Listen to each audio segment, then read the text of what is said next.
All right. So good morning, everyone. So hopefully you're in the right place. This is a talk on the virus total intelligence and with the use case of tracking malicious actors through maldoc campaigns. My name is Wyatt Roersma, and for those of you that don't know me, I research for fun, and I also do it for a job.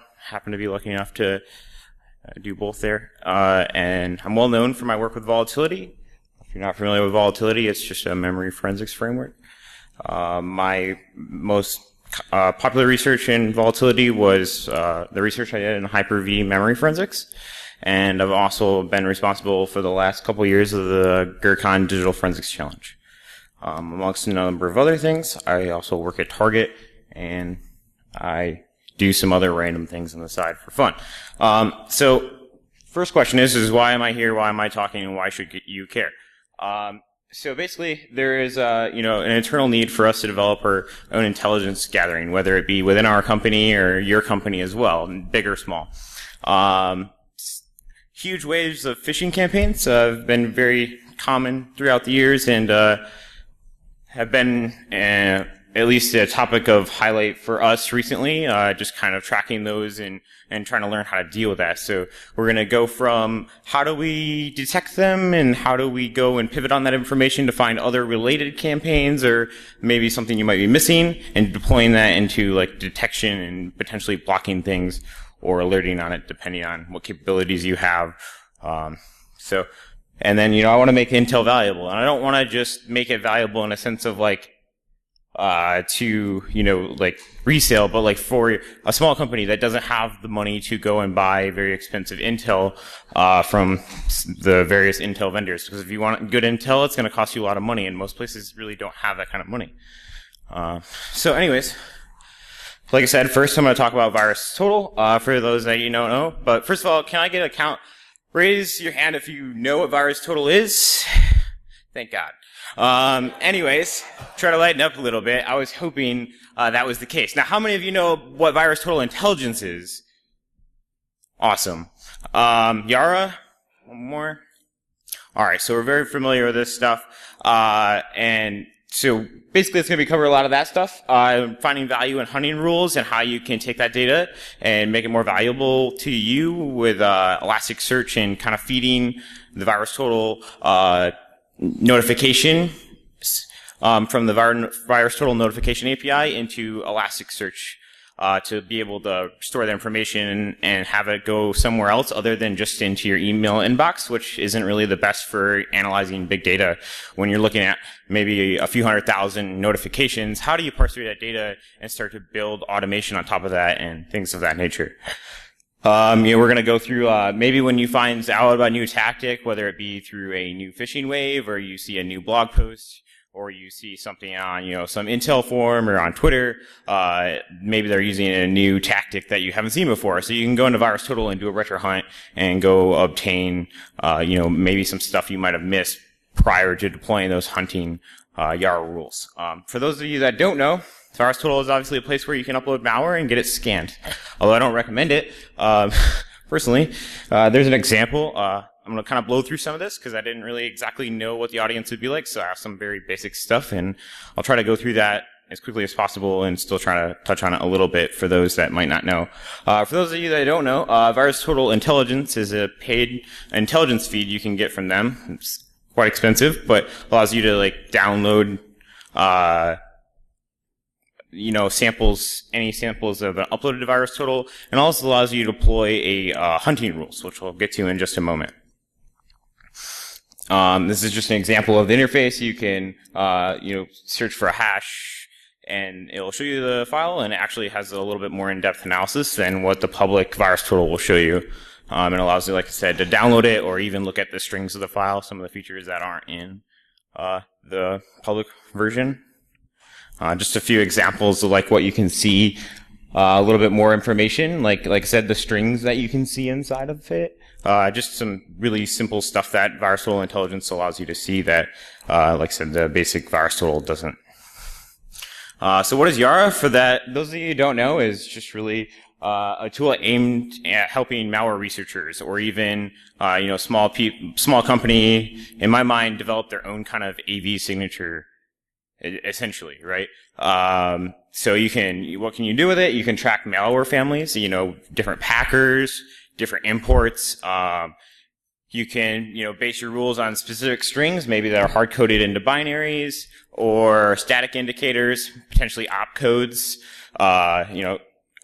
different types of functions, and so on and so forth. This is a basic YARA rule. Basically, you can see as the meta, just a description. You can write some other stuff, like maybe you have a hash reference, or the author. You can put in the meta, and then in the strings are actual conditions that you can write with some Boolean logic and specify, like in this case, A or B or C. So if either any of those are seen in a file, it will be detected. Not all of them, just any of them, at least based on the logic. Anyways, so why is that important to Virus Total Intelligence? Is because they have a feature that allows you to deploy hunting rules, which is a YARA rule that they deploy. So every time a file gets uploaded to VirusTotal, it will scan it with these hunting rules and send you a notification if it matches your YARA rules, which can be incredibly powerful, just based on very simple indicators. Or, one of the things I'll get to is how you can take maybe two different signatures and put the data together in Kibana and be able to visually see, maybe you have a more strict signature and you compare it to a very less strict signature, and you can see maybe what you might be missing based on those different types of artifacts. I'll get into that, like I said, in just a second. But so basically, can you give you kind of an overview? We talked about the YARA rules, and there's two different ways you can get essentially hashes from VirusTotal based on these YARA rules. One way I just talked about was the notification feed, which every file on upload will get scanned. But there's also another feature called RetroHunt that allows you to scan back approximately 30 days. Not really quite. I don't have a hard date, but it's normally around, I think 75 terabytes lately. Seem accurate.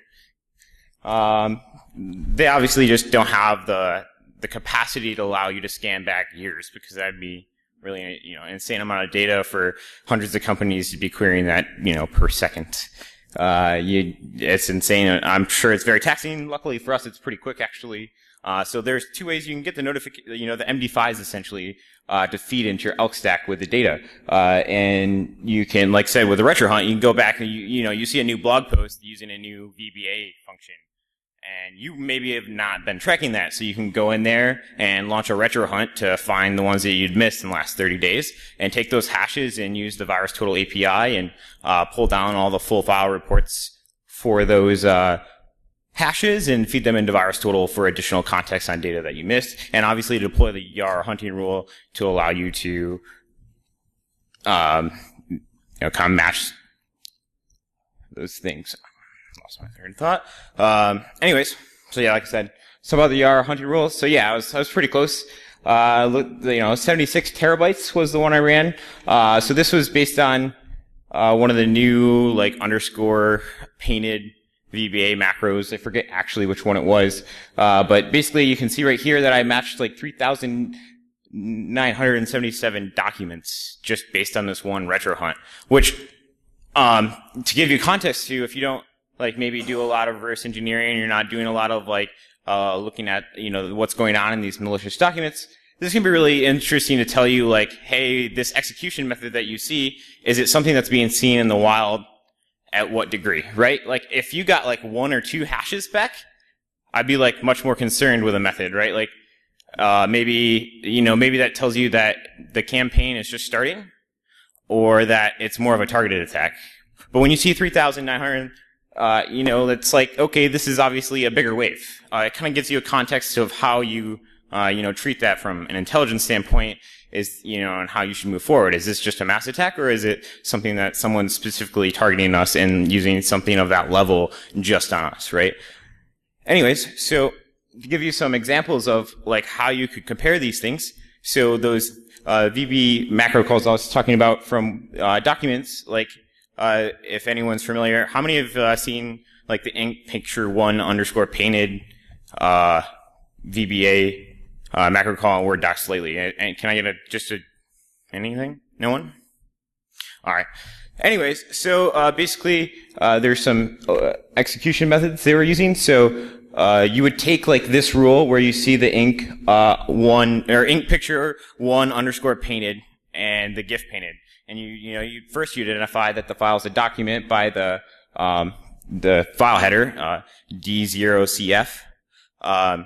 And so on, and then you'd also see if there is an ASCII string with either GIF_painted or ink picture 1_painted in a document. And so what I would do is, you'd deploy this rule, for example, as a more specific rule that you definitely know is malicious. And then you could take it alongside this next rule, where it's actually just _painted by itself, and then you could see maybe potential ones that you're missing. And the reason I pull this distinction out is because a company like us, we have the ability to use Yara rules to block inbound attachments through email. So every time an email comes in, our engine will scan it with Yara signature, and if it matches, then it will block and remove that attachment from the users from ever getting that attachment.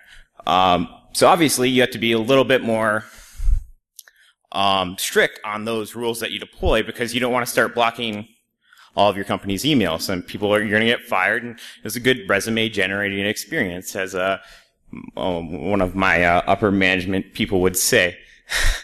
So what you would do is you would have a rule like this that's much more specific and that you've seen, and you've used like RetroHunts to verify that there is not a huge false positive ratio with this rule, or ideally of no false positives. If you do have false positives, like you should probably go and look at why. Maybe you need to make your Yara rule a little bit stricter so you don't have to run that risk of, people being mad that you stripped their emails. So you would compare it with hits with like maybe a more generic rule in VirusTotal, and then you could compare the hashes and see what's hitting and what's not, and then maybe go see what's not hitting in VirusTotal and see what you might be missing to make your rule catch the stuff that you're missing. And then you can even open up even more, where you basically write a very wide open rule that not necessarily is going to generate all malicious documents on its own, but you can just detect a VBA file in a Word document, for example, and compare that against your, each data set up and see, maybe I have a few thousand hits with these, and then I have, double that with the _painted, and then with just macro calls in general with, additional rules, obviously, you can see that, there's, 100,000 files that have been uploaded, that have macros in them, and I'm only detecting, 10,000. That could give you a really good representation of how well your more specific rules are doing based on that context. And if you don't have the additional indicators to specifically track the other ones you're missing, you can then pull those down from VirusTotal and potentially develop even more rules to help you there. As an example. Anyways, so back to this collection thing. So now we've kind of looked more at the actual rules and maybe how you can feed that into Elasticsearch. So when you pull those notifications from the API, you just feed it into Elasticsearch, and it allows you to write additional scripts that could compare all this stuff automatically for you. So literally, you just have a script running every day that's okay, I'm going to go into the VirusTotal notification index, and I'm going to pull all of my VB call hits, and then I'm going to pull all of my more specific hits and do a comparison, and then maybe run an additional tool to spit out the functions that you might not be getting, and maybe send you an email about it that you can then go and do some manual analysis to increase your detection. Anyways, so back to Elasticsearch. So basically, Elasticsearch and Kibana will allow you to visualize notification patterns. It will tell you when potentially a rule is dropped off. We've seen this in the past, where a big wave will hit, and then you'll see that the Yara hunting rule stop hitting, or it will hit less frequently. Go from hitting a few hundred hits a day to 1 or 2 hits a day. And this tells you how active that one is, and it gives you a good representation over time. When something drops off, maybe you should be looking into what they're, pivoting to use, or, what you're not detecting now that gap is there. Because obviously, if you go from 100, there's 100,000 notifications a month or whatever on, documents with macros in them, and all of a sudden you're detecting 10,000 and you're detecting 5,000, there's still going to be 100,000, like it's not like they just went away and it's gone. Like obviously they've pivoted and you need to pivot with them. Try to keep ahead of them. Just for example, just to show you, like, over time, you can see that, maybe some days are more specific, and then you can kind of maybe potentially build a pattern on that. But not typically. Normally it's just, based on your rules, like when you can obviously see this peak in the middle, we probably just deployed a new rule and, started to pick up more things, and then you can see it gradually goes down afterwards, and then, maybe we're deploying more rules to bring that back up. Normally, if you don't manage your rule set, you're not going to, like, continually see that increase in your hits. You're going to actually see a decrease in your actual more specific hits, and obviously, if you're just looking at word macros, it's going to stay pretty much the same. Anyways, so just to give you an example, you can quickly just look in your dashboard and be like, based on all of these rules, I'm seeing basically all these different, you can see the bigger half is like the more wide open rule, and then in this right hand, can I see that? Nope.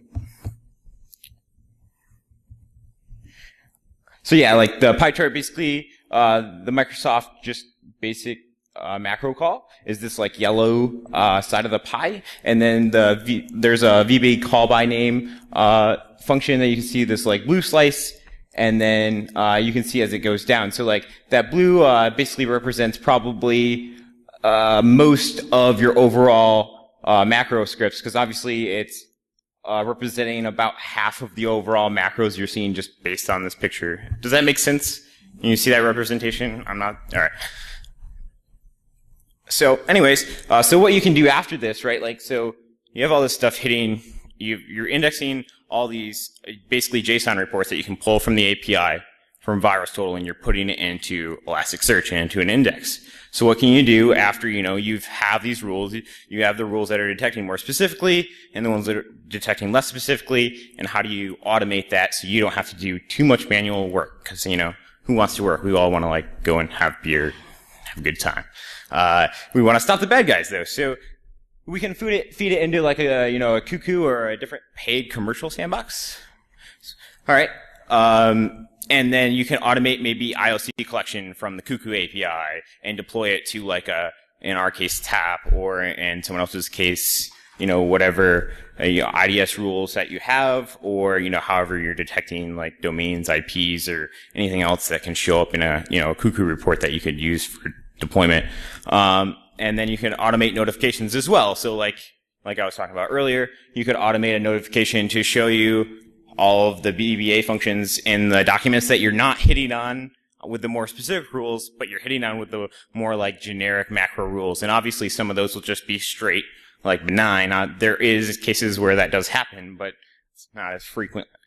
So when you automate the use of these collection scripts, you can greatly increase your detection, kind of like net, and then have to automate this stuff and not have to like do all this stuff manually, and kind of like essentially create your own intel instead of relying on another vendor to generate this stuff for you. You can do it all yourself for a relatively like easy cost to you.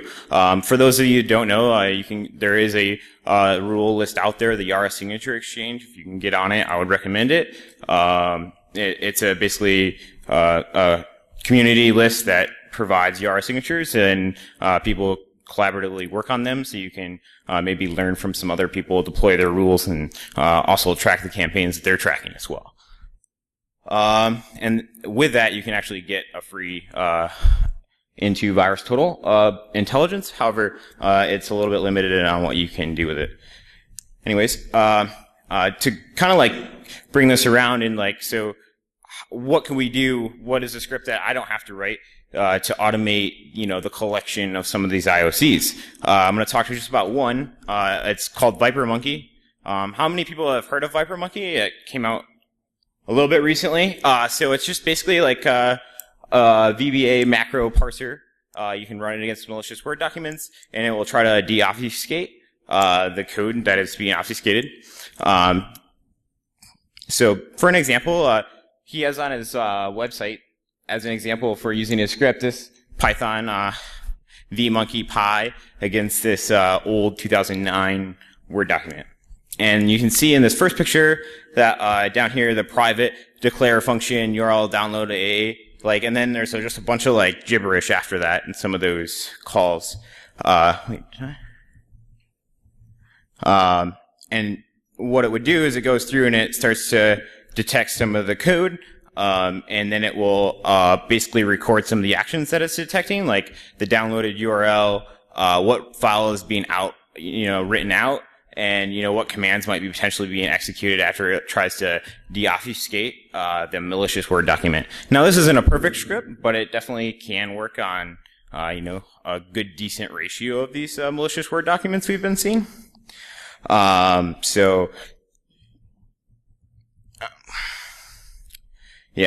Basically, you could just, have this run against all the stuff you're not seeing and maybe spit it into another, Elasticsearch index and then be able to look at that information and see, like I said, maybe some of the stuff that you're not seeing, or even deploy URLs and IPs that you are seeing in these, Word documents. It's just one of the many examples. I could probably talk for like 8 hours up here about all the different possibilities of what you could do with this. But, so I had a demo, but obviously I'm out of time, so it's not really too bad because demos kind of can go terribly.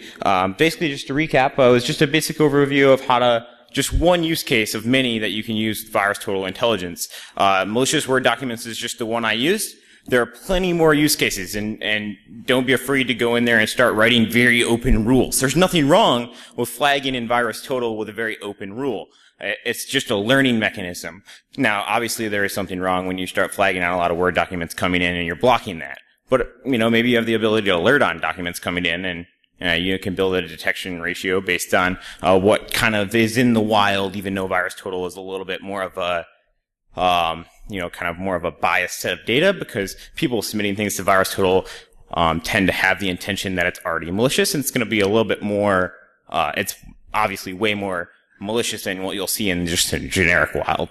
Anyways, I'm out of time, so we will end there. Does anyone have any questions?